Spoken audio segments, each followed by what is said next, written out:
Good afternoon, everybody. As Monica mentioned, my name is David Deal. I am a financial advisor with Franklin Mint Federal Credit Union. Give you a little background on myself here. I am Series 7, Series 66 in life and health insurance license.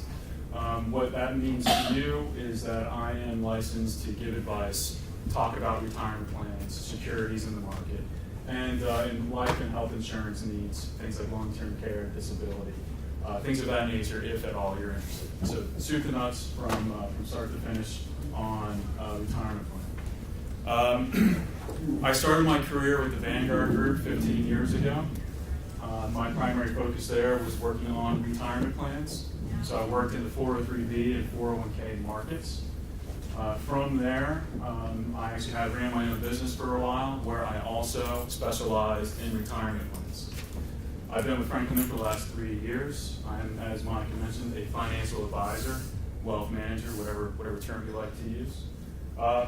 What I want you to get out of today is that you're not going to learn everything you need to know today, but that we are available to communicate, to speak, to meet, have time, review your plans. But ultimately, retirement's a big step in your life. It should be something that you discuss with your family. But more importantly, it's just finding the right person to talk to about your retirement. I always suggest speak to an advisor. If you've never been to one before, I suggest speaking to either myself or someone that you trust. And that's going to be the most important thing. All right. So retirement. Now, there's a study that was done in 2016 that said that 48% of people have never calculated their retirement. 48%, and that number is actually down from what it was the year before. The year before, the 53%.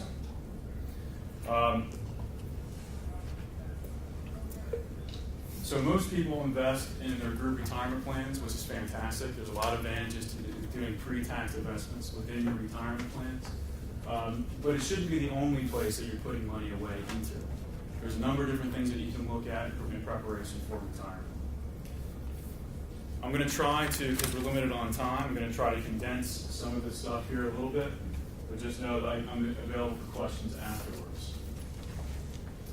All right, so what are we going to do today? So today we're going to talk about examining your retirement, determining your goals, learn about investment tools, and develop investment strategies that better help you in planning for retirement. How many people here are within 5 years of retirement? Okay, within 10 years? Less than 1 year? Okay.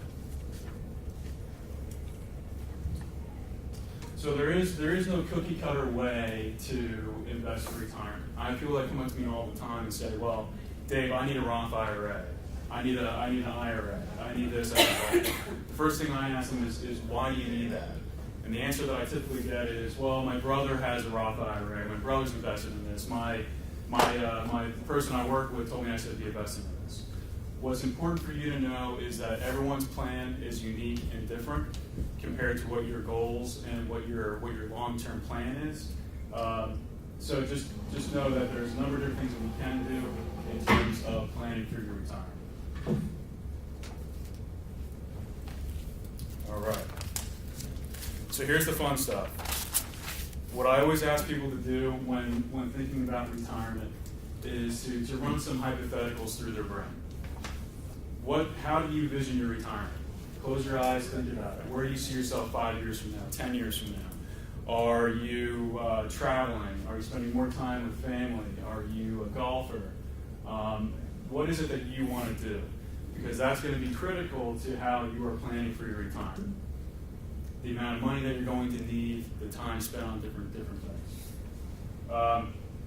What I always suggest to people is, especially with your within 5 years of retirement, get some goals lined up of how you see yourself in the next 5 years, but dip your toe in a little bit. You know, maybe work a little less, or do a budget to see what you think that you'll need in retirement, and try to live off that budget for a month. What I found, and what studies have shown, is that people that go into retirement cold, without having a plan, without knowing exactly what they're going to be doing, end up sometimes regretting going into retirement. look at hobbies, look at different ways to phase yourself out gradually as you're moving into retirement. Feel free to ask questions as I go along. I want this to be as conversational as possible. So let's talk about inflation. One thing that a lot of people don't consider when they're into retirement is the effect on inflation or cost of living while they're starting to pull assets out of their retirement plans, pension plans, and other types of investments.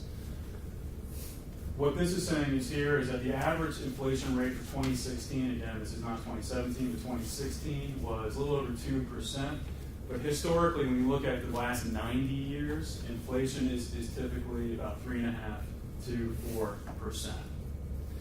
One thing that people always ask me about when looking at other options to invest in are things like CDs, fixed annuities.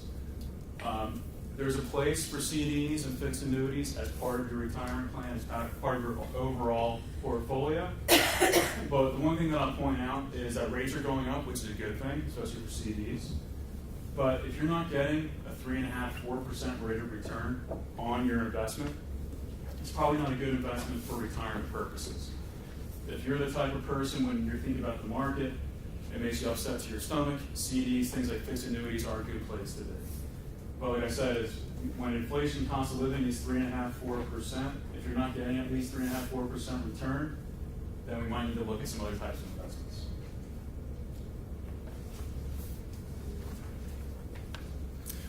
What you have in your packet, along with some of the things on your desk, is a worksheet.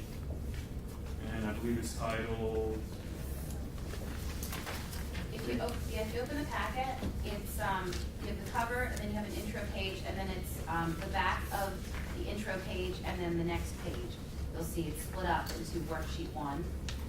So people always want to know how much money that they're going to need into retirement. The rule of thumb there is about 60 to 80% of your last year's salary.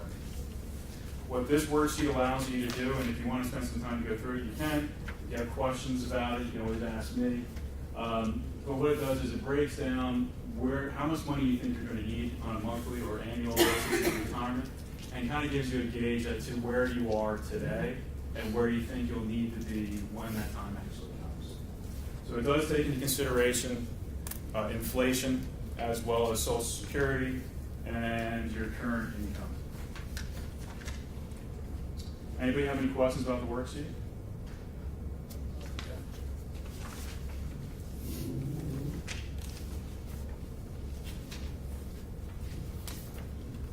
If you want to take time to go through that, and then at the end of the presentation, once Monica and Beth are finished, I can walk you through that. Beth here is going to be speaking about Social Security. I'm going to touch on a couple things concerning Social Security. What this is saying is that the average Social Security income from a retired individual is about $16,000 a year. For a couple, it's about $27,000 a year. Now, Social Security plays a huge part in most people's retirement plans, especially if you're within 5 years. If you have 30 years to retirement, you probably would be talking about Social Security. Some other factors to consider with Social Security are when should you take it? And again, Beth is going to highlight on this a little bit, but when should you take Social Security? Should you take it early? Should you wait to 70? Full retirement age? What's the best option? Some things to consider with that is longevity in your family, your health are things to consider. If your family does not have a good lifespan, you might want to take it earlier. But if your mother's 110 and she's still kicking, maybe wait till you're 70.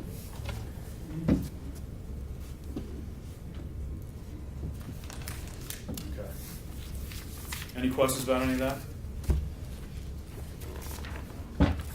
What I've also provided to you is on your paperwork is a triangle. It's called the tax triangle. Wanted to go through a couple of things there with you. So we talked about primarily, or we will be talking about primarily your retirement plans, your 403Bs, and your work.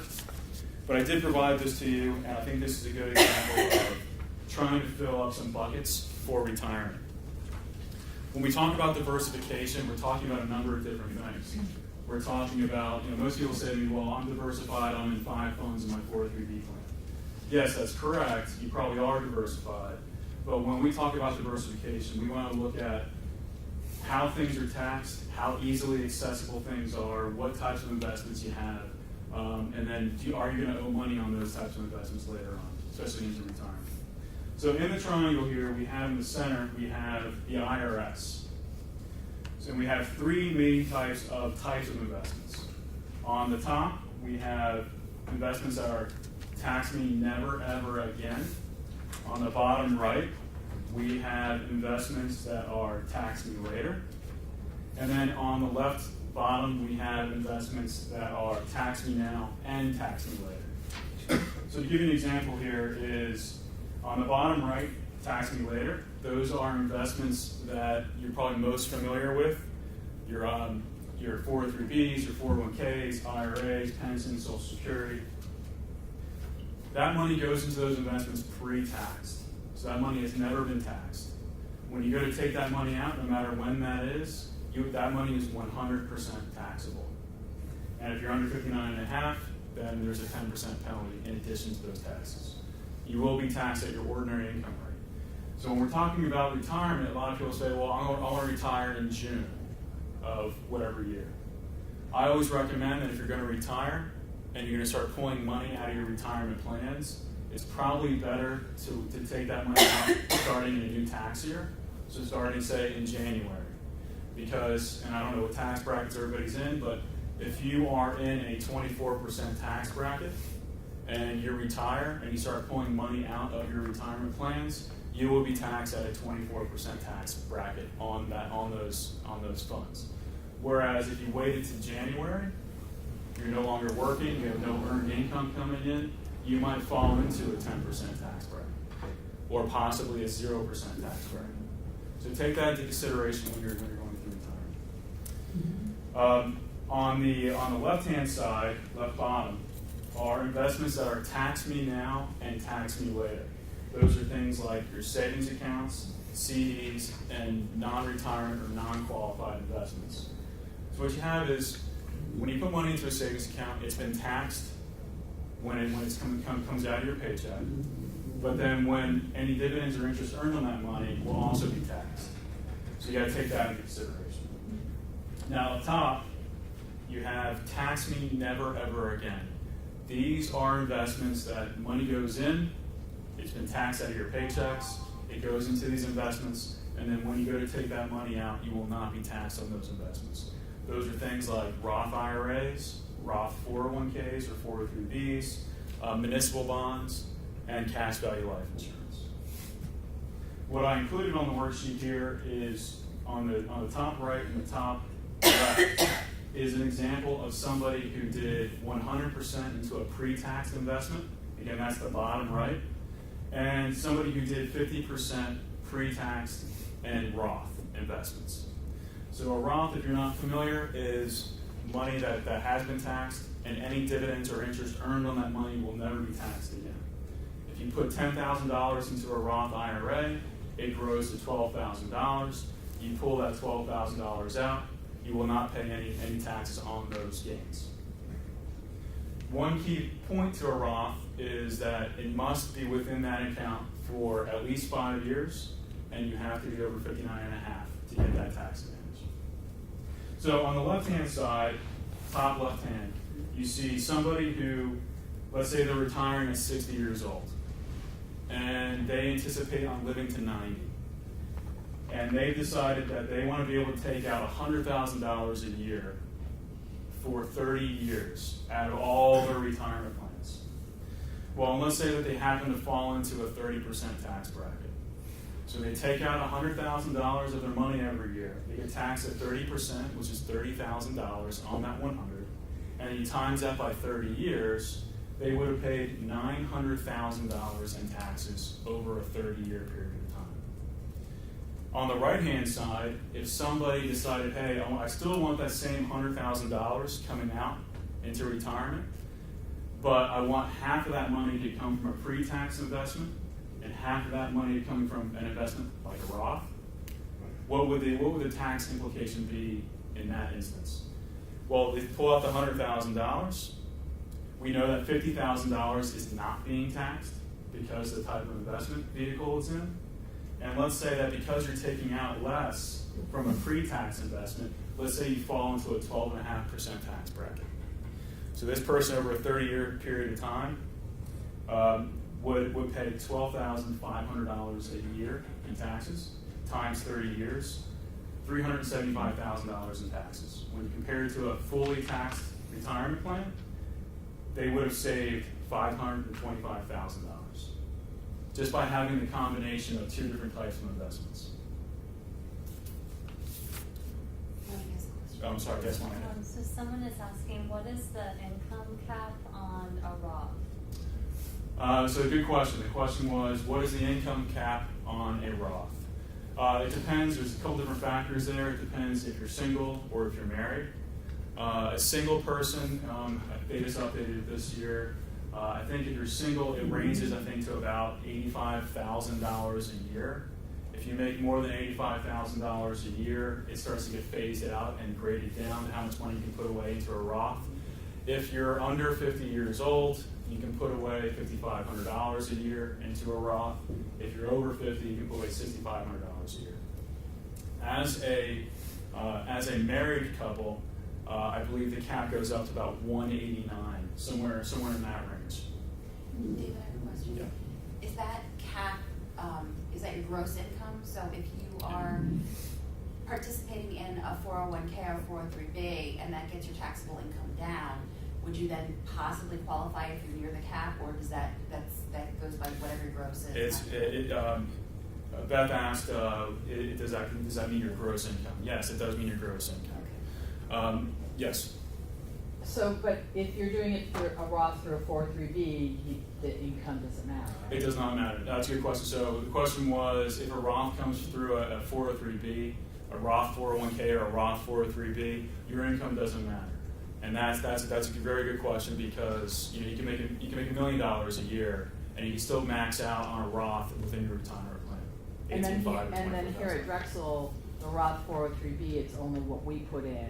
Drexel's part can't go into a Roth, am I right? Well, yes and no. So what happens is, if you, within your retirement plans with Drexel or with any other group retirement plan, if you elect to do a portion of your payroll deduction to a Roth, you will be matched on that money. It's just that money that they match you will not go into the Roth. Right. It will go into the pre-tax side.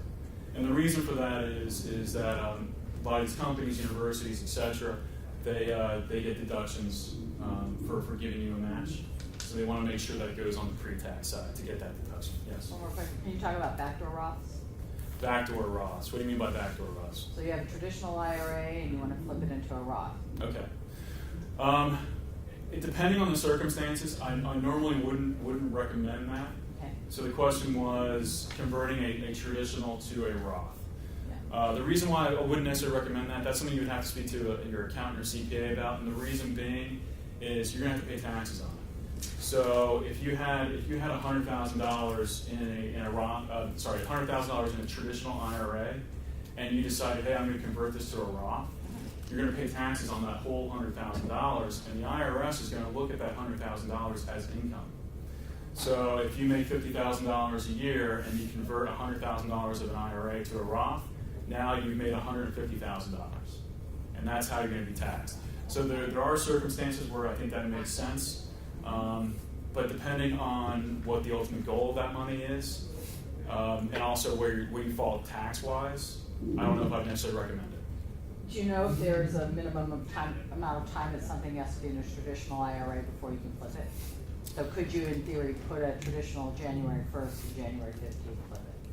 Yeah, there's no time frame there. Okay, so you could maybe have 14 days, like 14 days that it would be in traditional, sure, and you still have, let's say you put $6,000 in it, you'd have $6,000 of extra income plus whatever capital gains you have in those 14 days. Right. But then you've effectively moved it into a Roth with only a $6,000 income increase. Let's say that's what you're putting in. Yeah, so if you're talking about actually converting it, so if you open up an IRA, your limit is going to be $6,500. So first of all, to open an IRA, whether it's traditional or a Roth, you need earned income.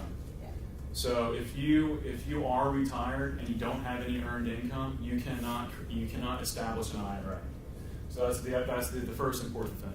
The second thing is when you make that conversion from a traditional IRA to a Roth, you're going to receive a 1099 beginning of the next year that is going to be for reporting purposes, and if you didn't pay tax on it, you're going to have to pay tax on it.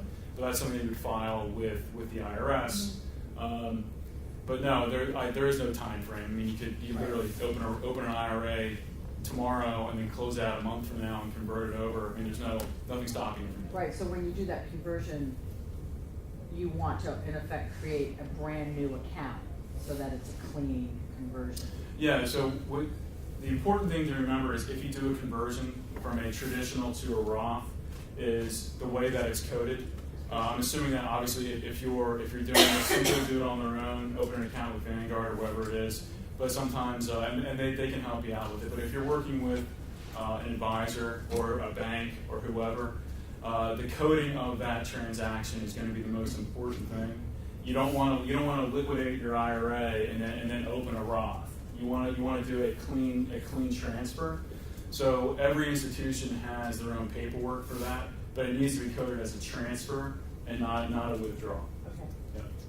Thanks. Anybody else? Okay. All right.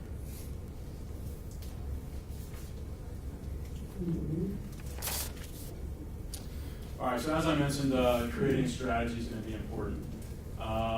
This has a complete worksheet, but that's something that you can do as we're talking.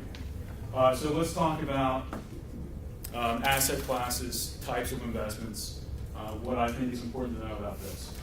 These figures here are looking at the market over the last, it's usually, I think it might be listed here, but they usually look at a 100-year time frame. So these numbers are based off a long period of time. So over a long period of time, the stock market is averaging about a 10% rate of return. Bonds are averaging about a 6.3%, and money markets, I mean, I wish we were getting 3, 4, 5 on a money market, but again, these are averages. So as I mentioned before, especially with the triangle, you want to have a little bit of everything. You want to have as many different buckets you put your money into as possible. I wouldn't rely solely on your group retirement plan. I think that's a mistake. But you want to make sure that you have not only the right mix of assets in your retirement plan or anything you're doing individually. So when we talk about the three major asset classes, you have stocks, bonds, and money markets. So with your 403B plan, you have mutual funds. So the difference between a stock and a bond and a mutual fund is stock is single ownership in one company. You can go out and you can buy Apple stock today if you wanted to. A bond is you're loaning money out, whether it's to a municipality or to a corporation, and then they're paying you back your money plus interest. And money market is essentially a savings account. And then mutual funds, you have stock mutual funds, bond mutual funds. Stock mutual funds are a bundle of stocks, bond mutual funds are a bundle of bonds. One mutual fund might have 200 plus different organizations or holdings within it. Mutual funds are considered to be less risky than straight stocks and bonds. And the reason is you can have a mutual fund that has Apple and Johnson & Johnson in that same mutual fund.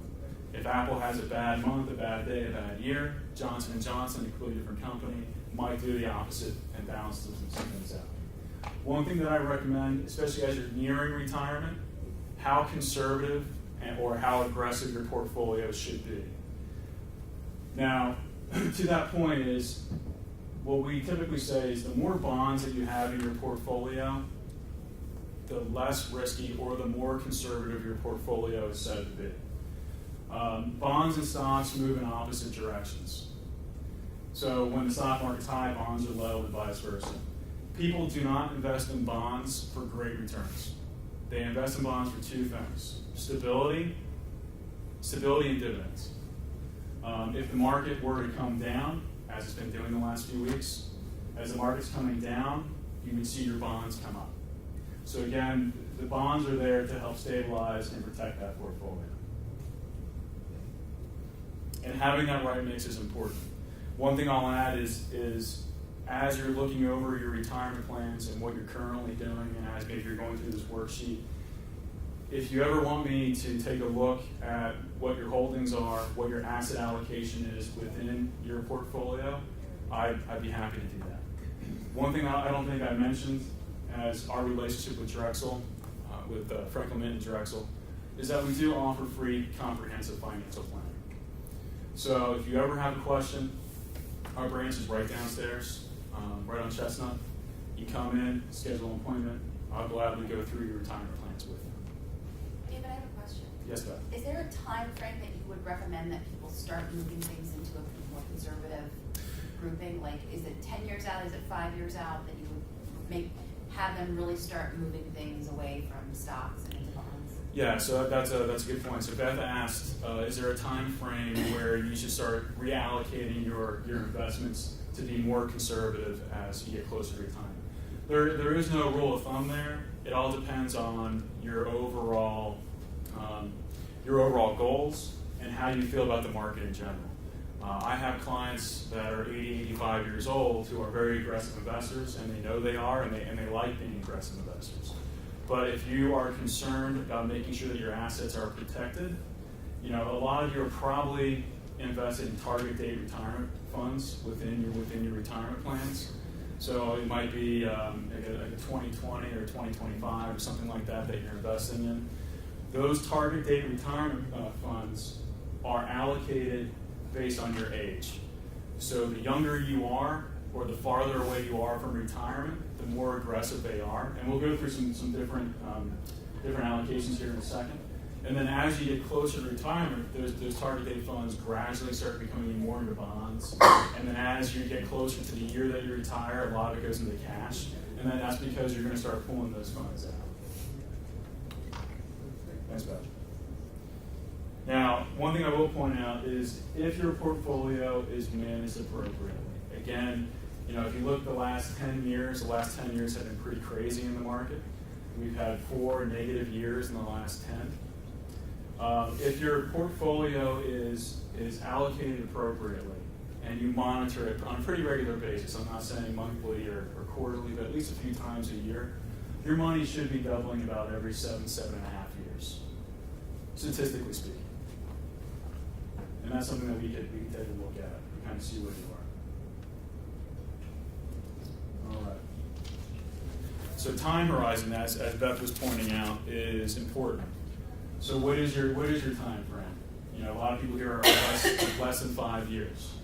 Maybe now's a good time to start reallocating some of those assets to a more bond-heavy portfolio. So let's talk about asset allocations. So when you're investing in these target date retirement funds, they're kind of doing this for you already. You have 3 major asset allocations, and again, this can be anything you want it to be, but typically this is what a conservative asset mix might look like. So you see you have 68% of the bonds, 68% of the portfolio in bonds, and 20% in stocks, with 9% into the TIPS or Treasury inflation protected securities, and 3% into cash. Now, if you were invested in this portfolio in 2017, it might not have performed very well because the stock market was so high. The last month, this portfolio probably would have done very well. Here's a moderate mix. Here's someone we call a balanced investor, somebody right in the middle. You can see it's about 60% in stocks and about 35% in the bonds and the rest of the treasuries and cash. And then here it is an aggressive portfolio. You see the major difference there is the stocks. This would be for somebody that has a lot of time. If one thing I always point out to my clients is that 2008, from 2008 to 2009, the market lost about 10,000 points, went down about 42%. The people that were affected the most during that time frame were the people that retired that year, the 65-year-olds in 2008. If they readjusted their allocation, whereas the whole market was down 42%, they may have been down 15, 20%, which is still not good, but better than the average. If they were in this portfolio, they got killed. One thing I'll point out about the market, I always tell my clients this as you're watching your 401ks, the market's been up yesterday, and last I checked it was up today, but this has been very crazy. thing I like to point out is think of the market, think of your investment, think of your retirement plan as buying property. You're buying ownership. Think of it as you're buying a house. If you bought a house for $200,000 and then a year later it turns out that house is in a bad neighborhood, and now the market value of that house is $150,000. You wouldn't tell yourself, hey, now's a good time to sell my house. Now it's worth $150,000. The mistake that people did when the market crashed in 2008, 2009 was they didn't realize that they said, oh, I'm losing all this money, I'm losing all this money. You're not losing money, you're losing market value. You still own the same amount of property that you did before. And what people should have done in 2008, 2009 was actually bought more property. Instead, they sold it. They sold at one of the lowest points in market history, and then fast forward 2 or 3 years later, they said, all right, this market looks good now, I'm going to buy back in. So they sold their house, their $200,000 house, for $150,000, and they bought the same house again 2 years later for $300,000. So that's something to consider. Asset allocation can protect you, or it can be your worst enemy depending on what's happening in the market. Any questions about any of that? You talked about stocks and bonds. What about, nowhere have I seen anything about real estate? What's your opinion on being invested in real estate? Well, when you're looking at your overall retirement plan, you should have your money into as many different buckets as possible. So that can be, the first thing I always suggest someone have is an emergency fund. You should have 3 to 6 months of your money set aside. Roof caves in, car breaks down, you have instant access to cash. Don't touch it for anything else. Then you have your group retirement plans. From there, you might want to look at insurance needs. Do I have the right insurance coverage? Because I think that's going to be more important than investing in real estate. There is a place for real estate, but I think that it should be it should be in addition to, once you got everything else, all those other buckets filled. I'm speaking to stocks, bonds, real estate in terms of investing as part of my allocation. I think to that point, so the question is you mean like a real estate fund? Right. Okay. So the question is, should you invest into a real estate fund?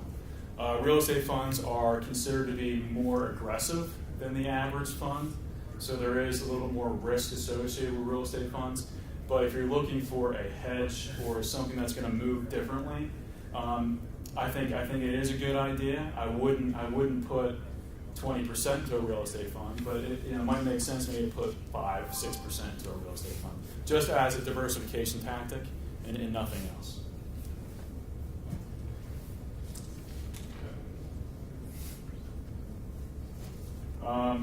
With that, I'm going to turn this over to Beth to speak to you guys about Social Security.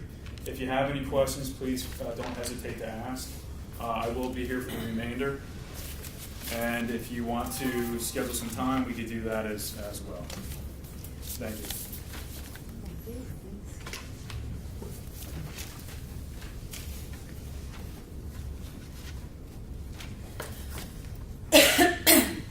Pardon me, I have a bit of a cold. I'm going to try not to cough into the microphone too much. So my name is Beth Manley. I'm the Adult Financial Education Manager for Franklin Mint Federal Credit Union, and we're going to talk about 2 different topics that are very closely related. The first thing we're going to talk about is Social Security. This is a condensed version of a much longer presentation, so we're just going to kind of hit the high points. And if you have any questions, you're welcome to stop me, or we can talk about it afterwards if you'd like. And then we're going to talk a little bit about right-sizing or downsizing and different resources for people who are looking to move to a retirement property, whether you're moving from a 4-bedroom house to a townhouse or whatever your personal situation is.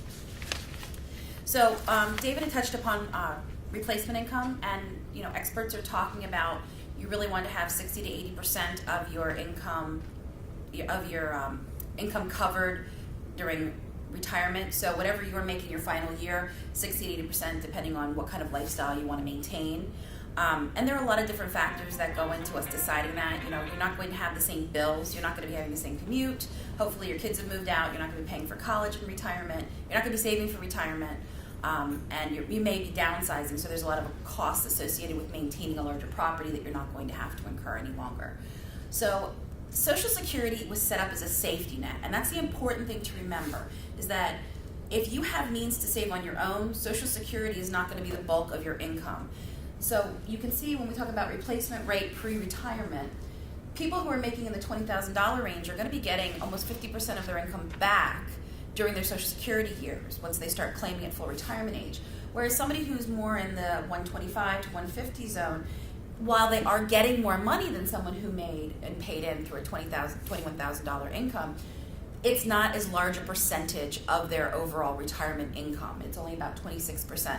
And that's because they will have other means. They might have an IRA, a 401k, a 403b, they might have a pension, other ways to make up the balance of that income.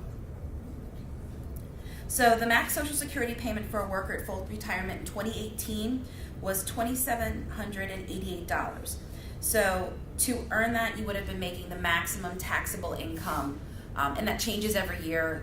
Right now, the maximum Social Security taxable income is about $125,000. So anything that you're earning over that, you're not paying your Social Security tax on. So that's why there is a cap. The average worker rate in 2018 is getting about $1,400. So when you can start collecting depends on when you were born. For me, it's 67. So my full retirement age, at which point I will be eligible for my primary insurance amount.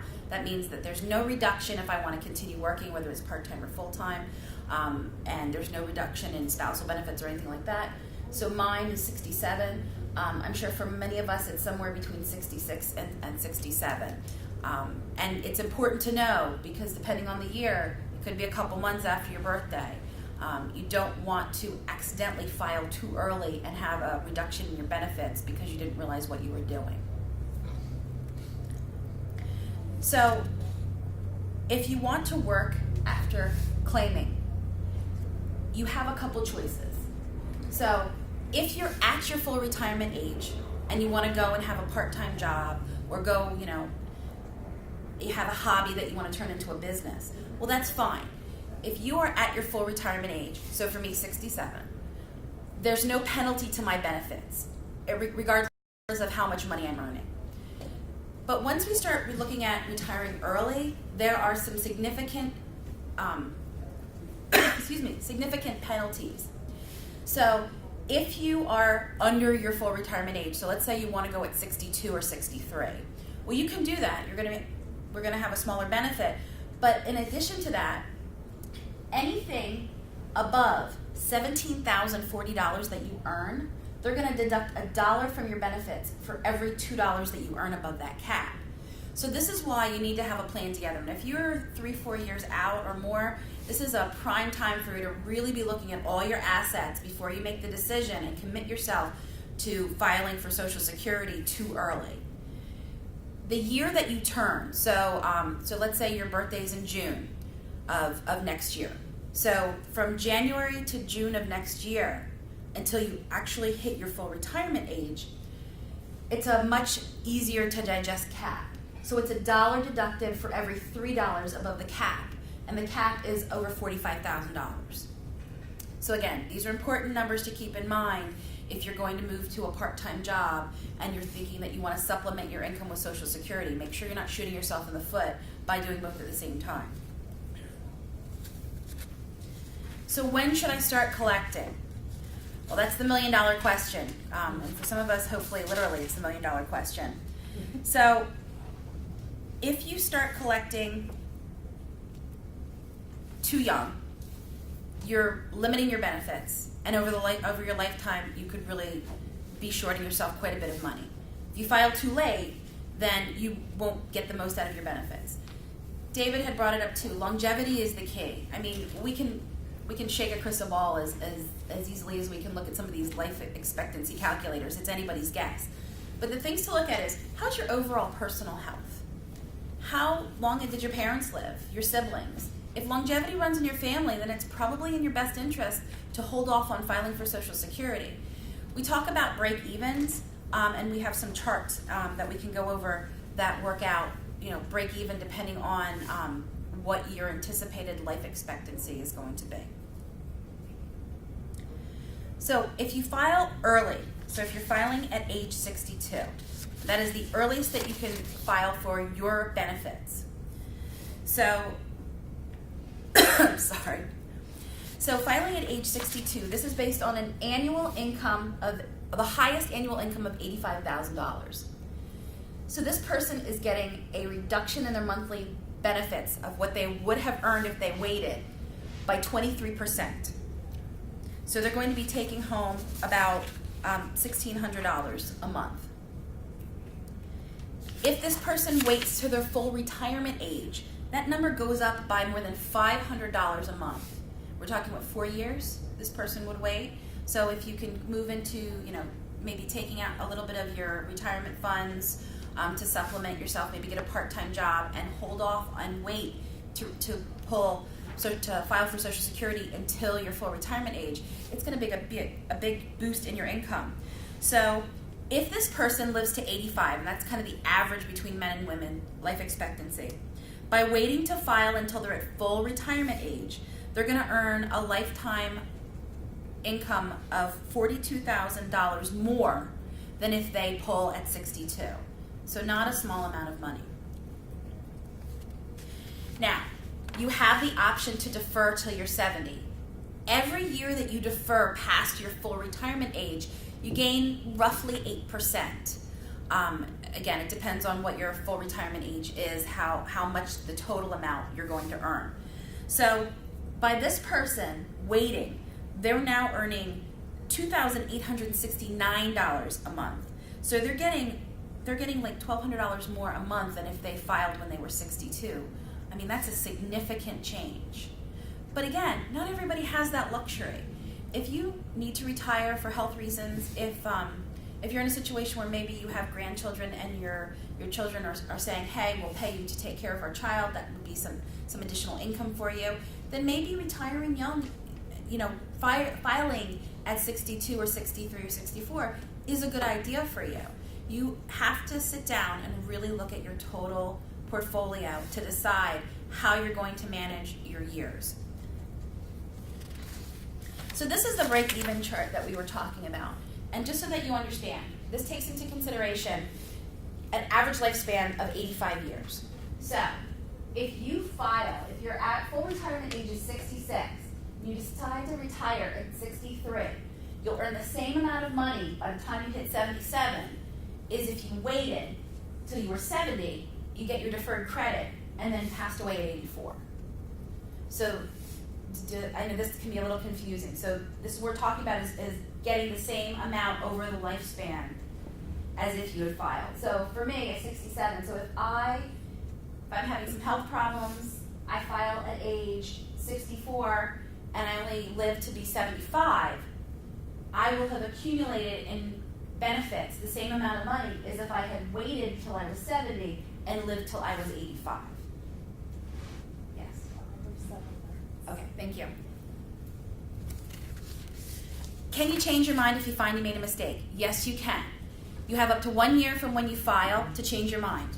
You have to repay all the benefit that you've received, and then you will have to refile at a later time. So it is possible to change your mind if you feel you've made a mistake.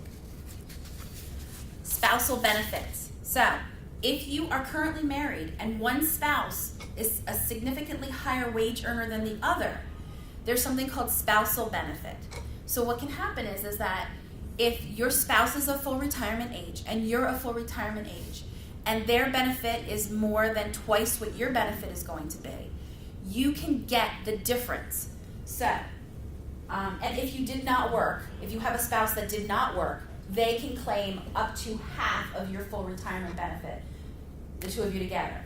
So this is assuming that the higher wage earner earned $2,000 in monthly benefit at full retirement age. So this person's spouse, when they hit full retirement age, can then get a $1,000 monthly benefit in addition to the $2,000 that their spouse is receiving.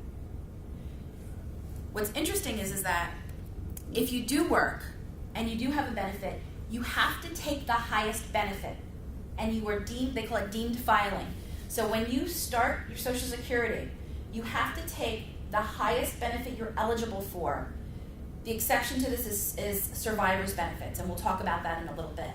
So what this means is that you can't claim spousal benefit. So you can't claim that 50% of your spouse's and let your own defer if your own is larger than that 50%. You used to be able to do that. In 2015, they changed it. So what people were doing is one spouse would file, the greater wage earner would file, the other spouse would let theirs defer and claim the spousal benefit. Then the one who was the larger wage earner would pay the money back and defer until they were 70. So they were getting a benefit, and now both of them could be deferring until they were 70, their primary insurance amount. It's a very complicated, convoluted, there was like software that you could do to figure this out. People were sitting with advisors. But what happened is that it was really gaming the system. Because as we showed, the idea of Social Security is to help those who don't have other means. And the people who were taking advantage of the most were the people who had the means to figure out these strategies and talk with experts. So they got rid of that in 2015. Question with the spouse. Yes. What if you had multiple spouses? That's a great question. So I'm going to skip over. Let's talk a little bit about divorce benefits. We'll go back to this. If you are divorced and you were married at least 10 years, divorced at least 2, and you, as the lower wage earner, have not remarried, you can claim on your ex-spouse. It does not affect their benefits in any way. Multiple spouses can claim on the same record. It doesn't interfere with each other's benefits.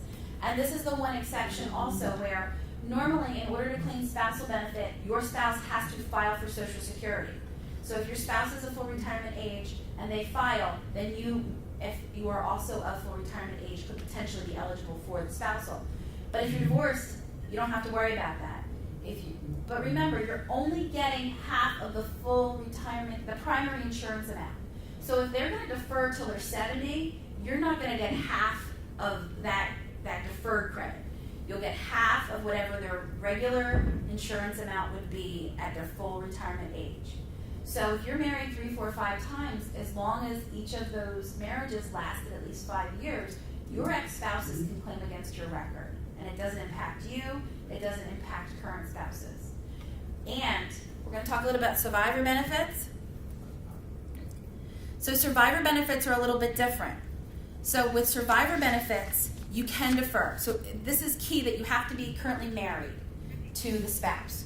So if you're married to the spouse and your spouse is waiting to file, they hit 70 and before they file they pass away, you're at 66, your full retirement age, you can claim their full retirement amount. And you can claim the deferred credit because they were eligible for that. In addition to that, if you were the big wage earner and you're taking their deferred, you can let yours defer, and when you hit 70, you can take your primary, you can take your deferred credit.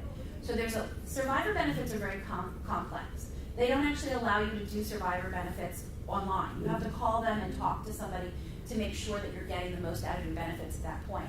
But understand too that if you're separated, you're divorced from your spouse, if they pass away, there is the potential for you to get survivor benefits from their record also, even as an ex-spouse.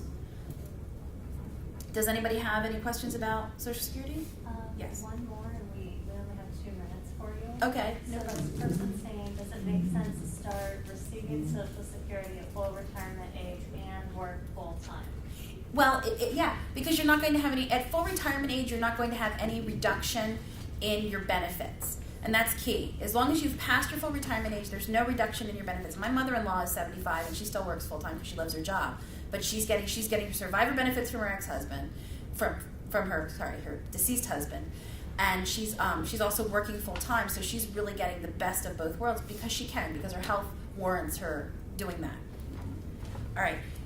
MySSA.gov, you can go online, create an account, and you can see exactly what your benefits are, what's been recorded as far as your income. This is real information from Social Security Administration. If your credit is frozen, you have to unfreeze it in order to create this account because they verify with one of the credit bureaus. I'm just going to briefly touch on right sizing and retirement. So the key things, it's overwhelming. It's a huge task to move from your full-size, big family home to a smaller retirement home. Start small, start early. If you know in 5 years you're going to be, or 3 years or 2 years you're going to be looking to downsize, start now. Go through the places that you know you're not using on a regular basis. The easy stuff like linen closets in the kitchen, get rid of that stuff. Then start thinking about where you want to move to. Well, if you're going from a 4-bedroom house to a 2-bedroom house, go to those 2 ancillary bedrooms that you have in your house now. That's where you want to start cleaning up and getting rid of things. The hardest to tackle are going to be places that have a lot of mementos. Basements, attics, garages, things like that. Stuff you don't look at every day, but have a lot of sentimental value for you. The recommendation is that maybe get your family involved.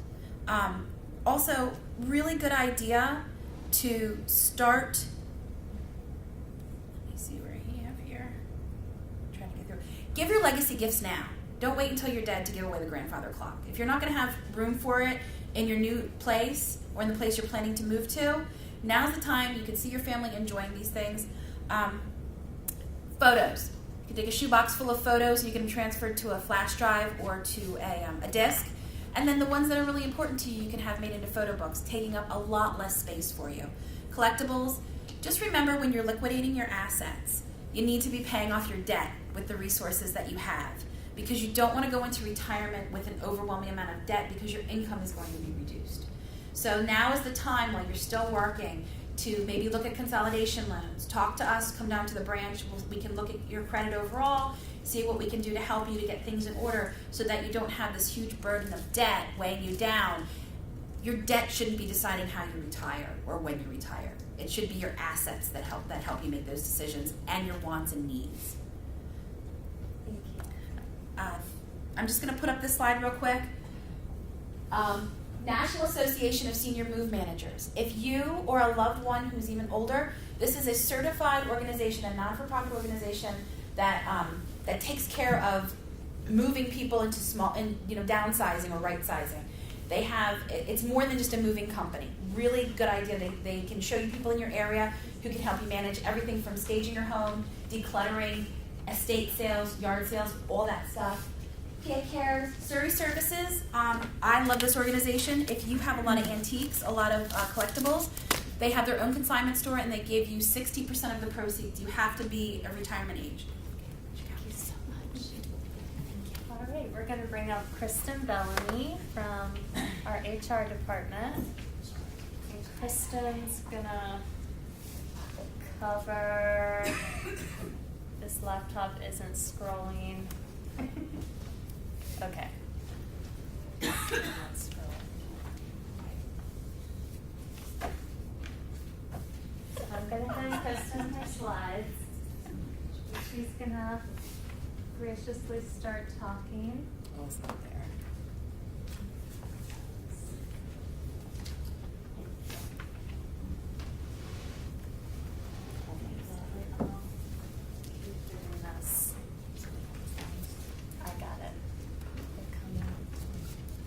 Hi, everybody. So, some of us have met before.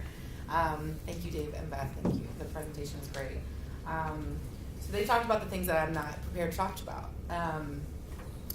Investments and Social Security, things of that nature. What I'm going to talk about today is basically like what it takes to retire from Drexel in regards to health benefits and things of that nature. So we'll talk about eligibility, what makes you eligible to be a Drexel retiree. We'll talk about the health and welfare benefits and what steps to take leading up to retirement. If you have any questions, please let me know. I am going to hold Monica accountable for my time because I can talk about this all day. I'm definitely available if you need to talk in person on a one-on-one consultation, so you can definitely contact me directly for a meeting if you need to. So what makes us eligible to be a retiree from Drexel? If you were hired before September 1st of 2013, you need 10 years of service, consecutive service, and to be at least age 55. If you were hired on or after September 1st, 2013, you do need 15 years of full-time consecutive service with Drexel, and at least you have to be at least age 60. If your employment with Drexel is historically, like most of it is with the College of Medicine, That kind of eligibility became available to you in January of 2015. So your timeline for eligibility requirements, I guess, kicked in at that point, and you would follow that 15 years of consecutive full-time service with Drexel or the College of Medicine, and that those years of service start accumulating after 1998. So if there's been a change in your employment status, maybe from full-time to part-time, vice versa, just understand that if there was a break in service, it resets after you come back to full-time service. If you met those requirements, if you've met the requirements, 15 years of service at age 55, and then went part-time, you probably have qualified. If you have you need further confirmation on your eligibility requirements, definitely reach out to Human Resources and we can help confirm that for you. So health benefits. Who can be covered under the Drexel health plans? Obviously yourself as a retiree can be covered. Also, if you have a spouse or domestic partner at the time of retirement, you can cover them as well. Children are not eligible to participate in that. They're not eligible for coverage under the retiree health benefits. If you are covering them at the time of retirement, they will be offered COBRA to continue the coverage if required. So if you are retiring and you're under age 65, we have medical and prescription plans available to you. It's the same benefit that you would have today as an active employee if you're retiring under age 65. So the plan that you're electing into does need to be the plan that you were enrolled in during the calendar year that you're retiring. So if you have the high PPO plan today and you retire December 1st, you would be getting the high PPO plan for December 1st as a retiree. You can make changes to that plan during the annual enrollment period if you need to change to the Keystone Family Service or just a different plan. As a retiree, you are able to make changes to your coverage if you experience a change, like a mid-year life change. Other than that, changes are able to be made to your benefits during the annual enrollment period. If you don't elect into coverage, again, at the time of retirement, you can come back into the plan. In the future, you just need to supply proof of credible coverage other than Medicare at that time.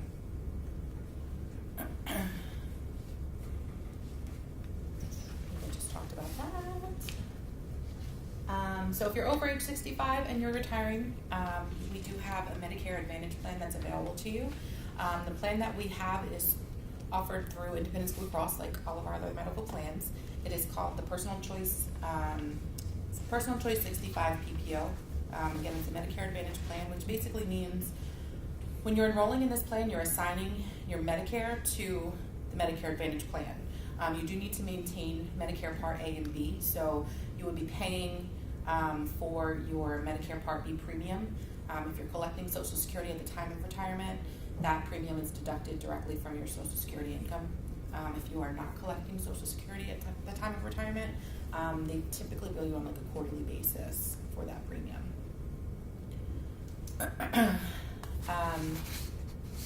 Through the Personal Choice 65 plan, the prescription coverage is offered through Future Scripts. So if you're under 65, you would just continue on with the prescription plan that's offered to the under 65, the active population. So right now it's Optum prescriptions. Once you move to that Personal Choice 65 plan, it will be through Future Scripts. And when you get your ID card, that information is all located on that one ID card. You want to make sure that you do not enroll in like a separate Medicare Part D prescription plan because that will kick you out of the Advantage plan. Yes? That's retiree only, right, coverage? Retiree and spouse. So if you That retire, is retiree and spouse, but not children. not For children, that. for anything. So when you retire, the benefit that you can only cover your spouse. You cannot cover children Right, under the you'd have retirement. to have that though, because Medicare by itself doesn't cover, just covers the retiree, right? I'm talking about a spouse who's not retired.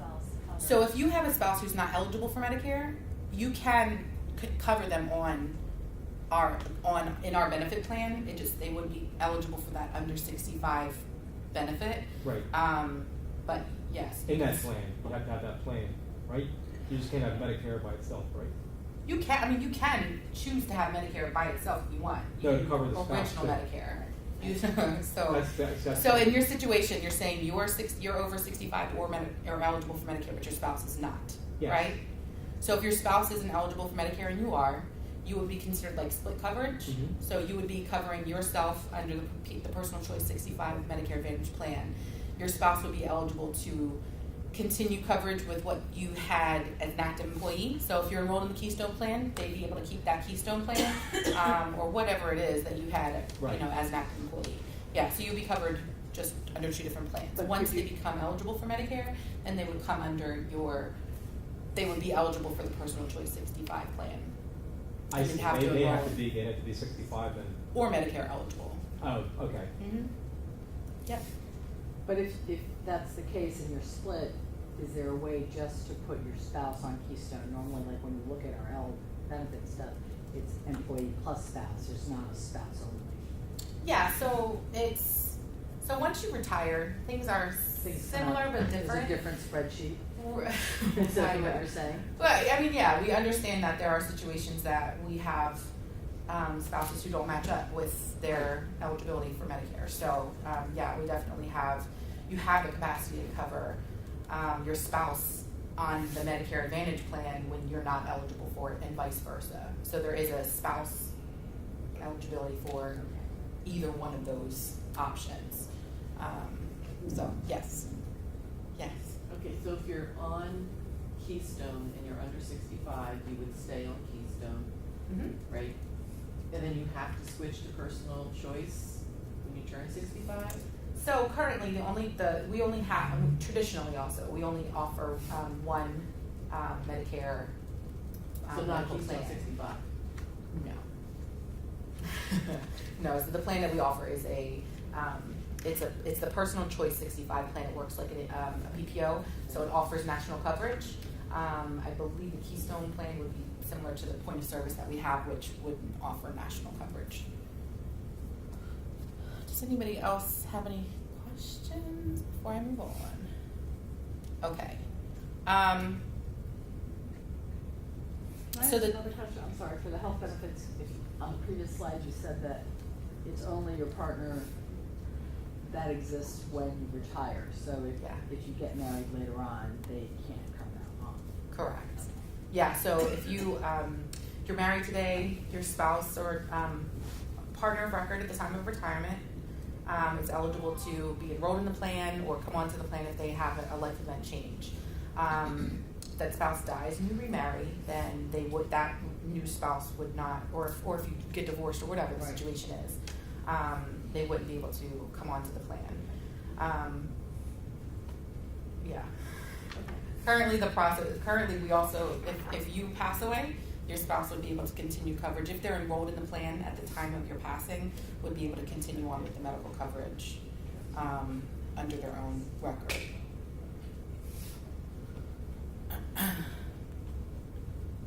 So we also offer dental and vision under the the health benefit plan.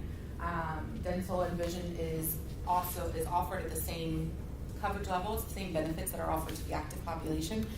So we have the Cigna Basic and Preferred. We also have the Davis Vision plan offered. If things change with the active population's offering, that will reflect also for the retirees. So what's the rate you pay? Is it what we pay plus what Drexel contributes now is what we pay? So for the under 60, the pre-Medicare in plans, Say the cost would be that, yes. retirement. So like right now, we pay a proportion and Drexel pays a portion. Right, so Say like, it's in total it's $500 a month for the medical. We retire, that would be it. So you're right, as a retiree, there's anybody retiring going forward after 2017, there is no subsidy towards the cost of it, so we are paying the full cost of the health benefits, yes.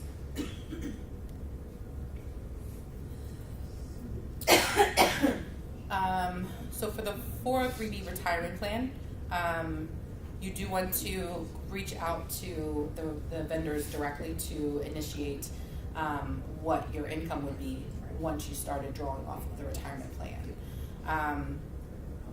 If you want to meet with them in person, you can definitely set up a consultation in person, and they also have offices. Fidelity, they have offices within the city that you might be able to visit if you wanted to see them at their offices. You can contact them. These numbers are listed on our retirement website as well. There are other benefits that are offered at retirement other than just the health coverage. You can, if you're participating with the voluntary benefits, you can continue that enrollment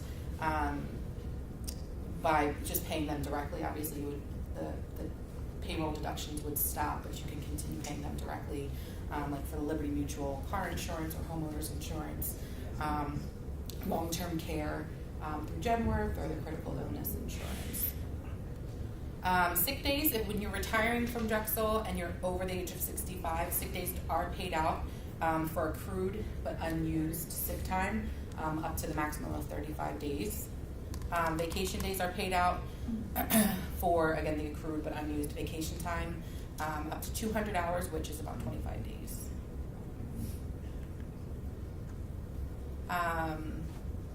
Tuition remission is also offered once you retire. It's offered to you and your spouse, as well as your children up to the age of 25. If they are still eligible, they would be able to go to classes as well. You would just follow the same process that is followed for the active population. If you wanted to get a courtesy ID card for retirees, you can do that. Once your record's updated in the system, you can go to the Dragon Card office, and they can issue you a new ID card. You can, so we're right next to the University Club, so this is interesting. If you wanted to sign up, if you have a membership with them, you can, for a one-time fee, continue your membership as a lifetime membership with them. There's also, if you contact the parking office, so if you're on campus for meetings or something along those lines, you can work with the parking office for like a permit pass, a daily permit pass if you need that. The Recreation Center also offers discounted memberships for retirees. We have our annual retiree luncheon. We try to do that right at the beginning of the summer, so between May and June. All the retirees come together. We have a luncheon. We give updates about some of the things that are going along with the university, as well as hot topics that are that the retirees kind of want to discuss. And it's good to, the feedback that we get from that is that they're seeing old colleagues they haven't seen for a while. They also visit the different departments, so it's pretty enjoyable. So we've listed out some steps that we have to take. Am I still good on time? I'm wrapping it up. And I apologize, I'm trying to keep with the time, so I'm kind of rambling at this point. So some things that we want you to consider as you're kind of gearing up to the end of, towards your retirement. We've laid out some key dates. So 3 months prior to your retirement date, we do ask you to take a look at the retiree benefit portal. If there's any changes to the process since you last looked at it, it'll be linked out there.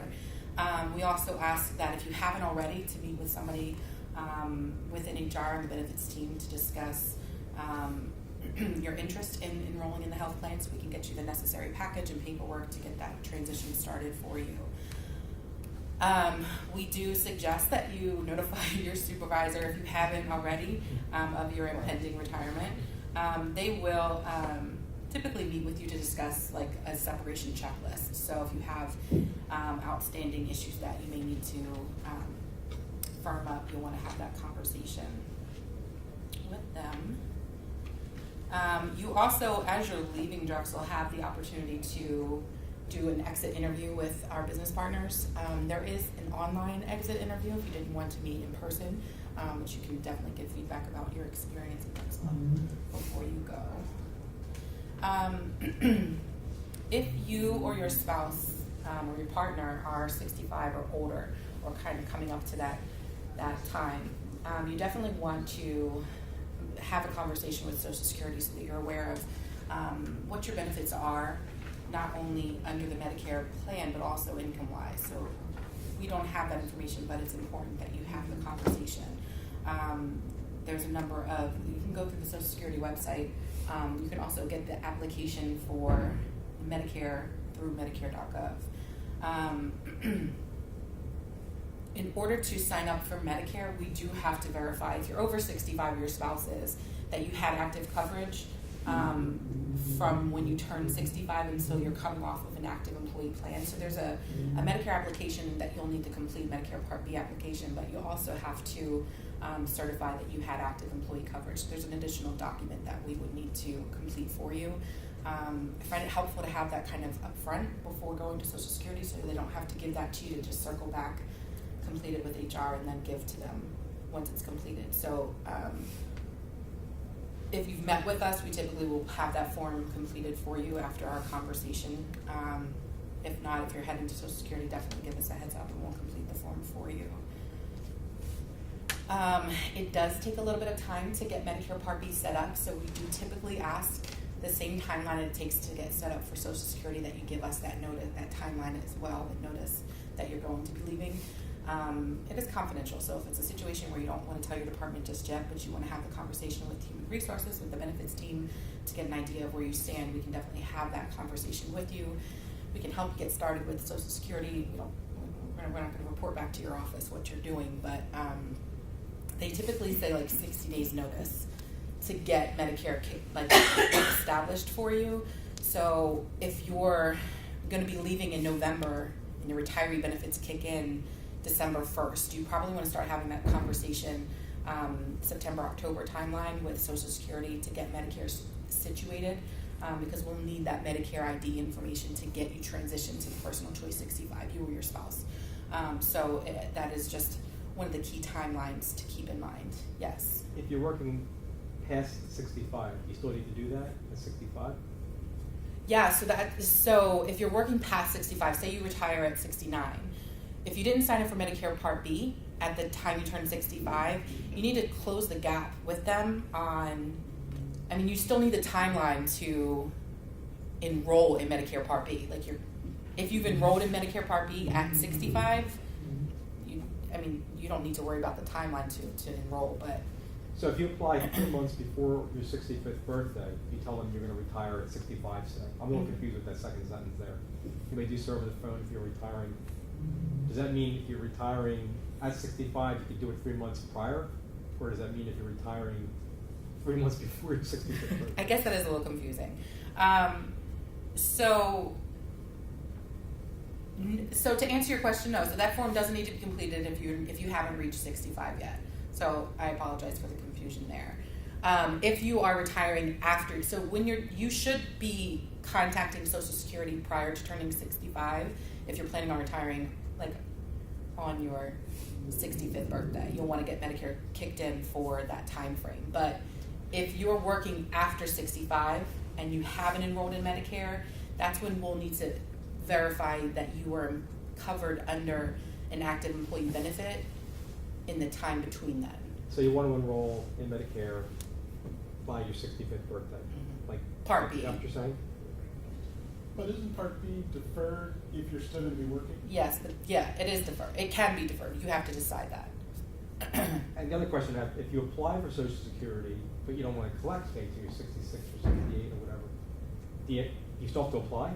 No, not Social Security. You don't, until you're ready to collect. Because it says there, apply Social for Security is Social different than Security Medicare. online, and I'm thinking, hey, do that. Well, so we put that out there so you are aware that if you need the income. If you want it. Correct. Okay. So We're not if you saying apply too soon, then you're going to, I'm sure that'll be But- explained. I hope. One issue you're gonna have though is, if you decide you're gonna defer Social Security and you're not working, right?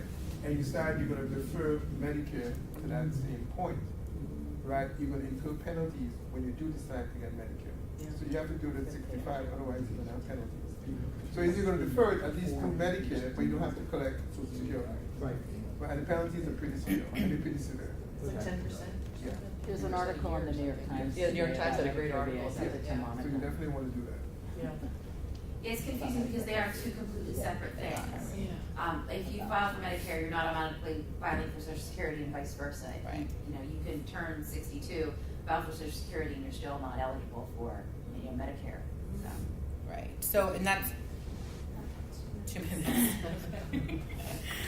The stress, I really have one more slide left, but to answer, what was your question? So, okay, so if you keep working past 65, Yeah, you should have applied for Medicare. if So- you're still working. But you still should apply for Medicare, so you don't hit the penalty, right? No, so the penalty applies if you have retired and not, so you're no longer, if you're no longer covered under an active employee plan and you're eligible for Medicare, you're 65 or older, then you would incur a penalty because you didn't enroll at the time So that if you you're were. still working, it's okay. If you're still working and over 65 and covered under, the key is that if you're covered under an active employee plan, so you don't have to be working at Drexel, you can retire. If you're married or have a spouse and you're covered under their benefit package, it's in an active employee plan, then you're fine. You can keep deferring the Medicare Part B until you're no longer covered under an active employee benefit plan. So, and when that ends for you, you would then go to Social Security and let them know that you're ready to kick in Medicare Part B.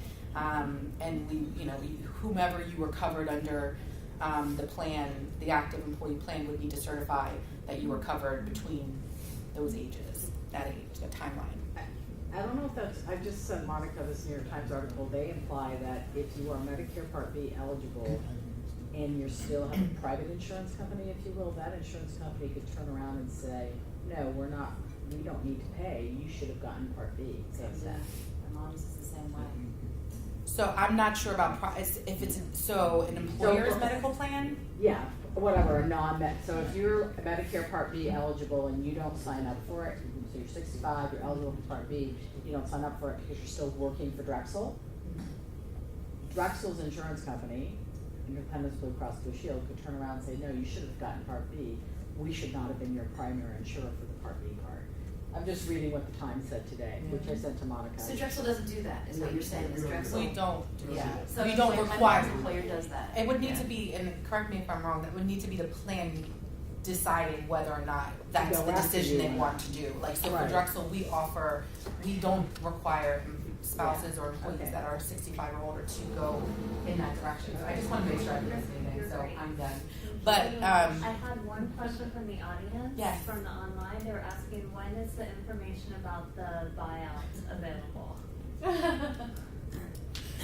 So the tenured buyout information is not, that is being handled through the provost. I do believe that they are, I mean, they would be the best point of contact regarding the timeline in which they'll be releasing the information. I'm just gonna sneak and I follow. don't have the exact, Do the buyouts include staff? excuse me? Does the buyout include staff this time around? No, it's just, no, it just includes, tenured faculty. Tenured faculty? Yes. Where do we find the pricing for the, what is it, 65, personal choice 65? Where do you find that pricing? So, I actually don't know that it is online, right? So the current cost of the personal choice 65 plan for this year is $395 and change.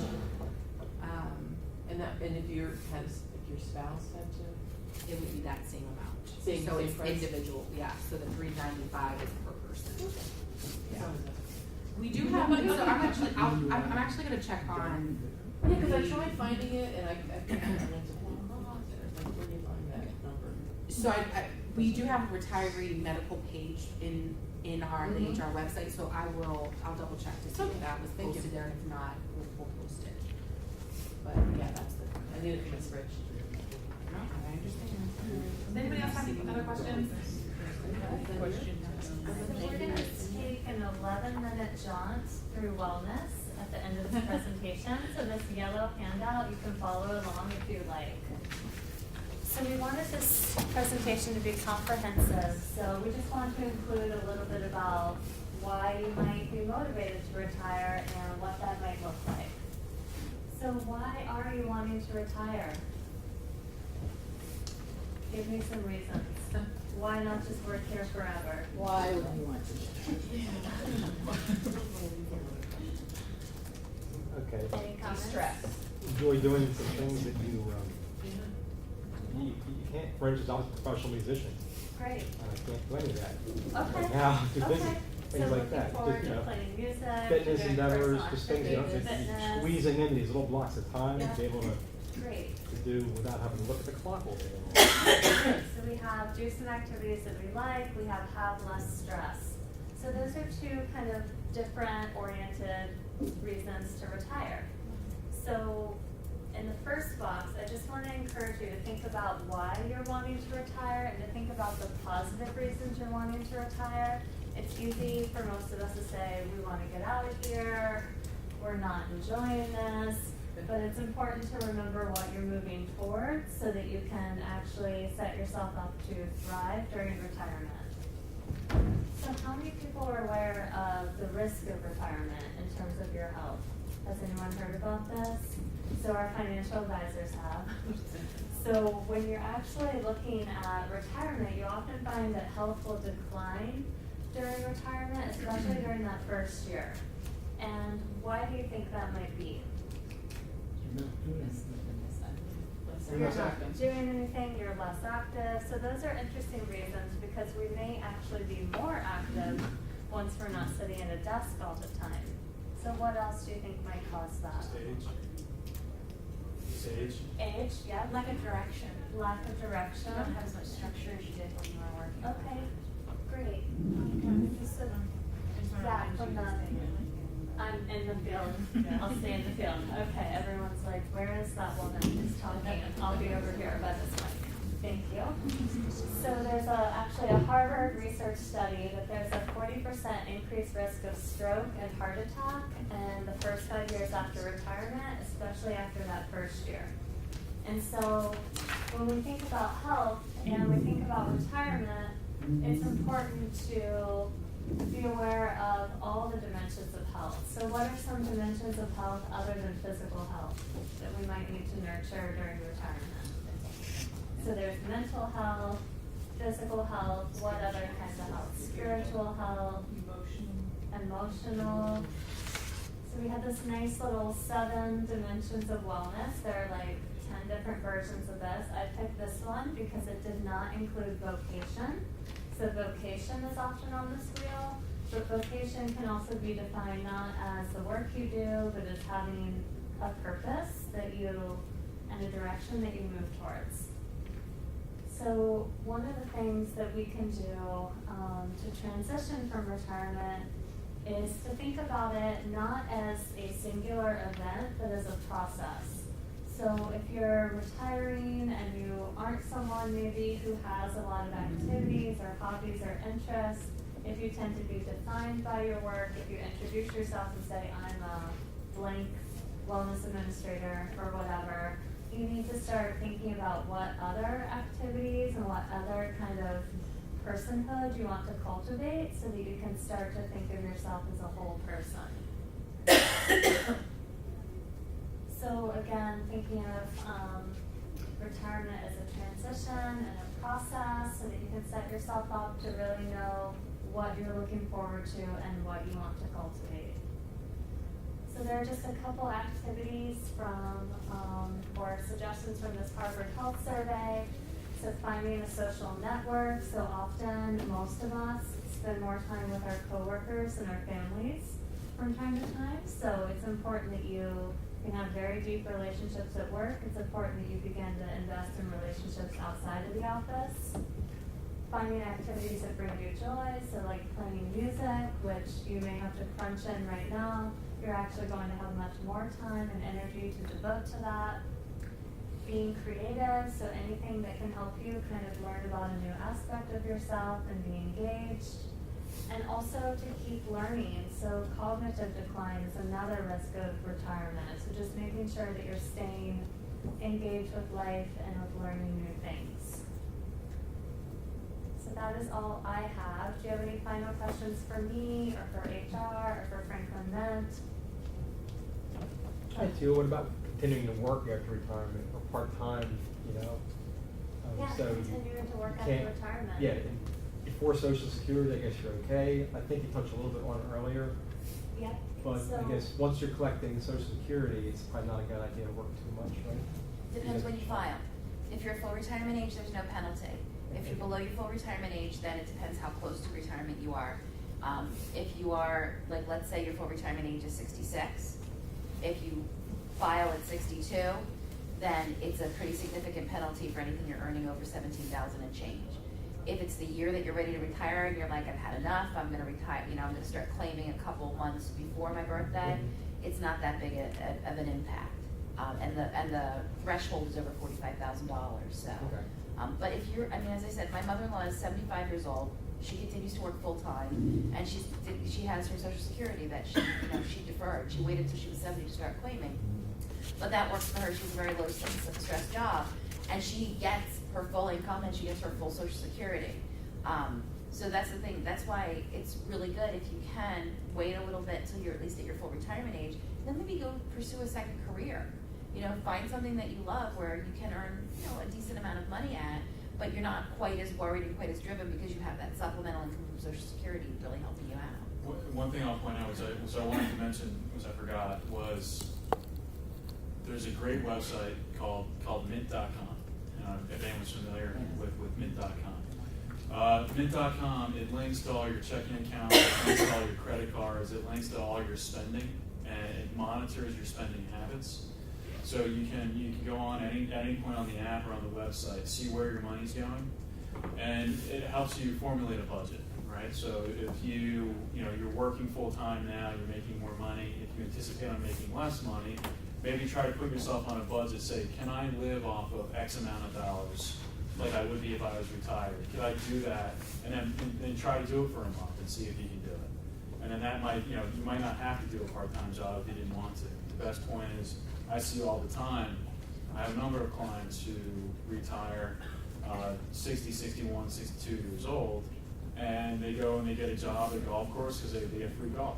It's a lot of those little perks. I think the key, and this is what we've really been talking about in all these different segments, is you've got a little time right now. You're not retiring next month. You need to get all of your information together, all of your assets, all your plans, all of your resources together, and sit down with experts and map out some different scenarios. You can go to myssa.gov and you can look and see, based on your real earnings, exactly what your Social Security income is going to be at 62, at 66, at 70. And you can use that as a guide, along with sitting down with a financial advisor to look at your overall portfolio to make the best possible decisions for the lifestyle that you want to maintain. Can I ask one more question? Sure. So I commuted my SEPTA and I'm at Compass, and their SEPTA, I think, might have changed their rules for age 65, I think, when you can ride free.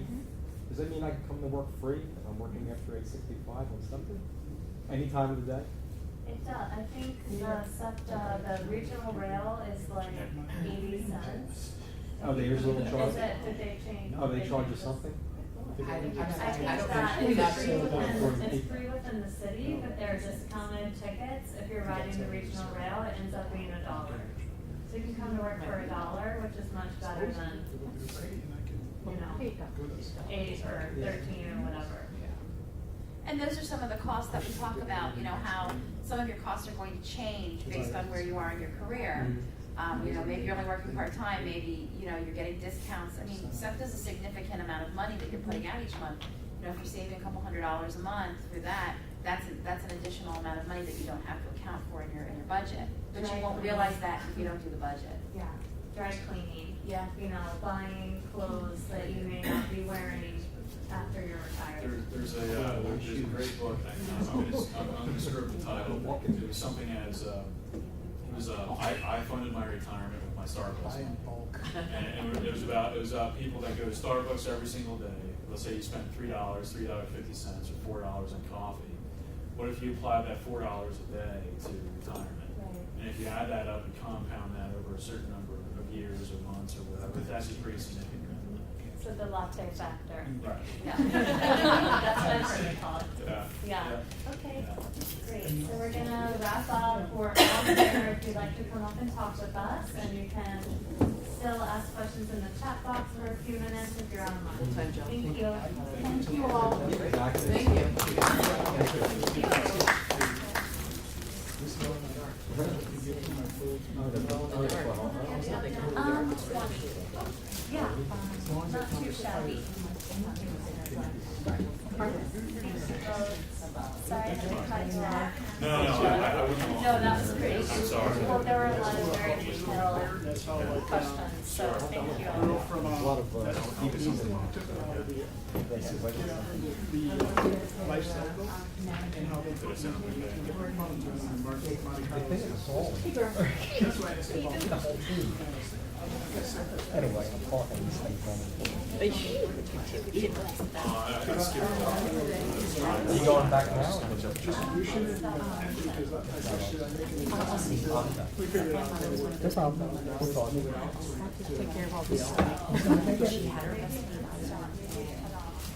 good for, She turned 60 and she was pretty aggressive in the stock market. And go then back to the her office. husband, she freaked out and she's just like, I gotta get out of the market, I gotta get out. I'm like, don't do it.